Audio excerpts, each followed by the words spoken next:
Regarding anti-inflationary policy, we propose the elimination of the central bank because inflation is always and everywhere a monetary phenomenon.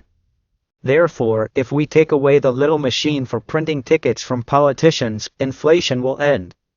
Therefore, the only definitive, credible and reputable cure to get it right forward is to end the central bank. The only way to solve the problem of low wages is to grow again.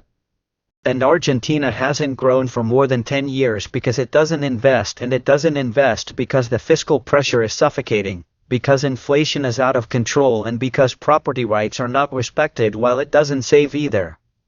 Therefore, we are going to promote savings, investment, and the protection of property rights, which will be manifested in higher wages. The situation of retirees is precarious for two reasons. On the one hand, because wages are low, it is an economy that is stagnant and does not generate jobs. On the other hand, the problem is the number of retirees in terms of contributors. We are proposing a labor market reform that modernizes the labor market and allows for an increase in the number of jobs in such a way that the number of contributors in passive terms rises and thus the wages of caregivers rise. Argentina definitely needs to modernize its labor system. It needs to move from this pre-Cambrian system to an unemployment insurance system in such a way that today, with 6 million people in the formal sector and 8 million in the informal sector, it becomes a market for 14 million, that there is good quality work for all. In terms of insecurity, we propose a paradigm shift, where now the one who does it pays for it.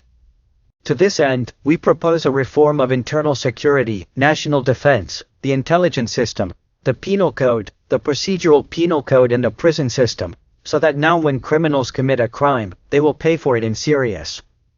Drug trafficking is a crime, and it is also linked to the interference of other countries on the border. Therefore, fight directly and frontally against drug trafficking, giving full support to the security forces to face this scourge that is destroying Argentine families. It is a lie that social plans can be eliminated from one day to the next.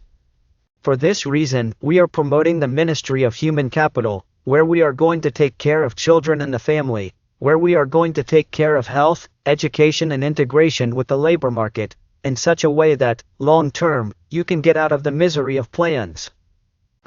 Our social policy is not to give people fish, it is to teach them to fish. Argentina is the country with the highest blank tax burden in the world.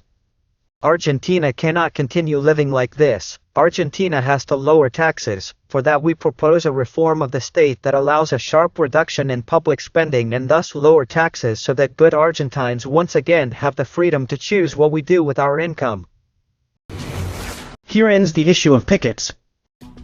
The right is the right to transit. It cannot be that a group of criminals decides to violate the right to transit and to work and to exercise free enterprise of good citizens. Therefore, zero tolerance for pickets and ideological leaders, jail. Our emblematic proposal is dollarization to end inflation once and for all and forever. For this, the liabilities of the central bank must be rescued, which are $30 billion from the ELIC and $10 billion from the monetary base. The monetary base can be rescued with the dollars that the central bank has, while the LELIX could be rescued with the public titles that the central bank has, which is equivalent to $90,000 million, which at the market would be $30,000 million, therefore it is feasible to dollarize.